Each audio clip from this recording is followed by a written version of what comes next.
Have you ever been to some places like the United States, Korea, or Japan? Plants and trees in these countries are actually different in what we have here in the Philippines. Because in these countries, changes occur in plants in different times of the year. These changes occur in countries with 4 seasons. That's right, 4 seasons such as spring, summer, autumn, and winter. Why do some places have different seasons compared to the Philippines? Well, as you all know, Philippines has only 2 seasons, which is the wet and dry season. But what causes the different seasons in other countries? This is the question that we are going to answer as we learn about the Earth's rotation and revolution. Hi there! My name is Teddy and welcome to Science. Today, we are going to learn about movements or motions of the Earth and how it makes changes on the Earth's surface. This is the Earth.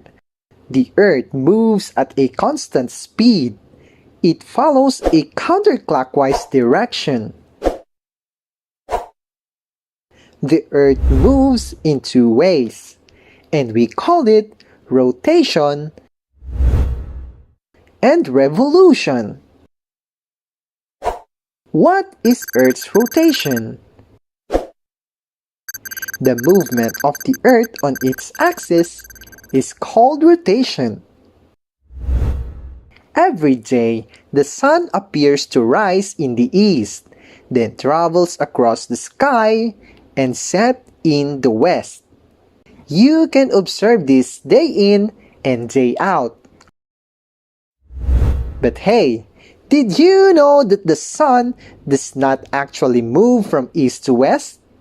Instead, the Earth is the one spinning on its axis.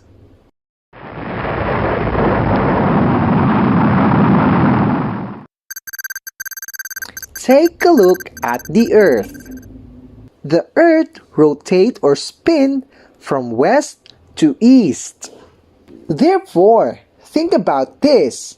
If you fly above the North Pole of the Earth, you will see that the Earth rotates counterclockwise.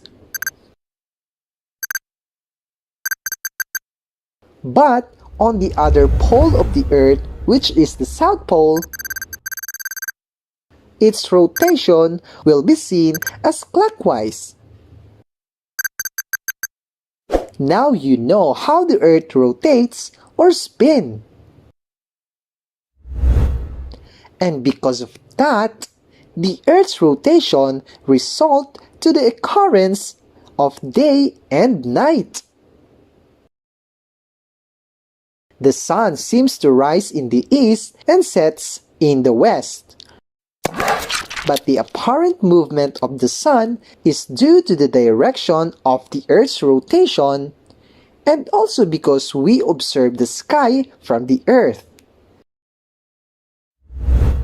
Places facing the sun experience daytime, while those facing away from the sun experience nighttime. The period of one complete rotation of the Earth is defined as a day, and it takes 23 hours, 56 minutes, and 4.2 seconds to be exact. Now that you know the Earth's rotation, let's talk about the Earth's revolution. What is revolution? What is the difference between rotation and revolution? Well, to answer that, revolution is the movement of the Earth around the sun.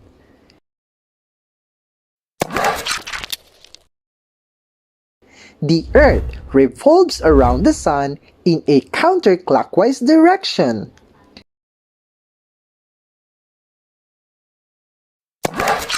It takes the Earth a year or 365 and 1/4 days to revolve around the Sun. That's right, 365 and extra 1/4 day. But if you observe the Gregorian calendar that we are using, it only uses 365 days. Therefore, to keep the calendar sync with the revolution of the Earth, a leap year is used every 4 years to compensate the excess time. What is leap year? A leap year is a year with 366 days. February 29 is added on the calendar as an intercalary day. The Earth travels around the Sun in a path or orbit. This is the orbit of the Earth. It is not a perfect circle, but a slightly flattened circle. This form is called ellipse or elliptical shape. This is the reason why sometimes the Earth is far from or close to the Sun. The Earth's farthest point from the Sun is called aphelion, and the Earth's nearest point from the Sun is called perihelion. And remember, as the Earth orbits the Sun, Earth's axis remains fixed in space, so that at one point, the northern hemisphere of the Earth is tilted. This is how it looks like. And because of the Earth's revolution and its position around the Sun, this causes the 4 seasons in some countries. These seasons are spring, summer, autumn, and winter. How does this happen to other countries? Well, it is because of the 2 main reasons. Number 1 is because of the Earth's revolution, and number 2 is because of the tilt of the Earth to its axis. The Earth actually tilts at 23 degrees. The Earth moves around the Sun. The Earth's axis is always tilted in the same direction throughout its orbit. As a result, different parts of the Earth receive different amounts of sunlight or solar radiation at different times of the year.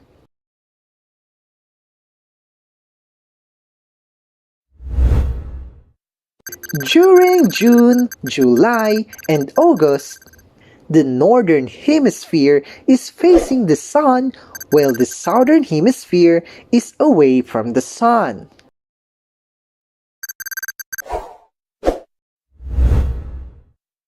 And on June 21 or 22, summer begins in the northern hemisphere, while southern hemisphere experiences winter.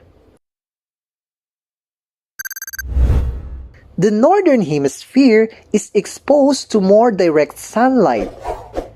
That is why they experience summer. Examples of these countries are Canada, Europe, and the United States. During this time also, the northern hemisphere experiences its longest daylight period, and at the same time, the southern hemisphere experiences its short daylight.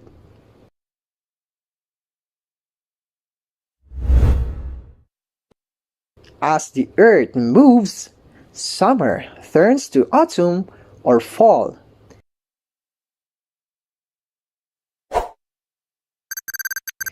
During September, October, and November, the axis of the northern and southern hemisphere move sideways. Therefore, in this period, both hemispheres receive not too much or too little energy from the sun. And on September 23, the daytime and nighttime has equal length. This time is called autumnal equinox.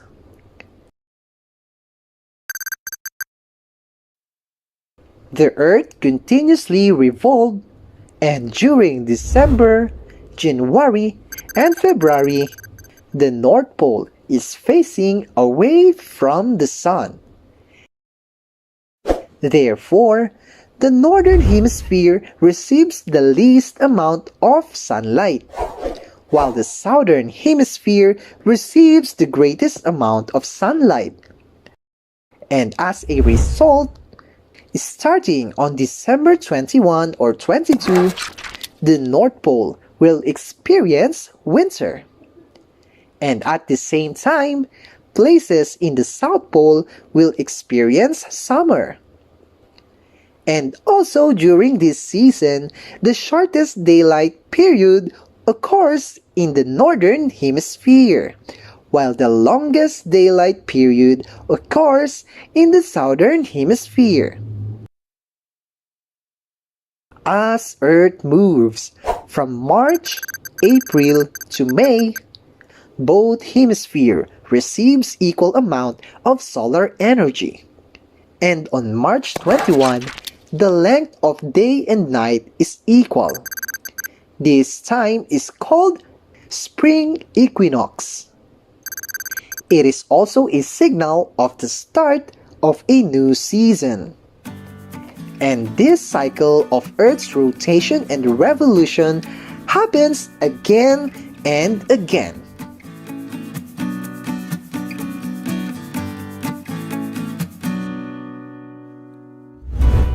How about in the Philippines? The four seasons do not occur in the Philippines and other places located near the equator. But Philippines does experience the wet and dry season.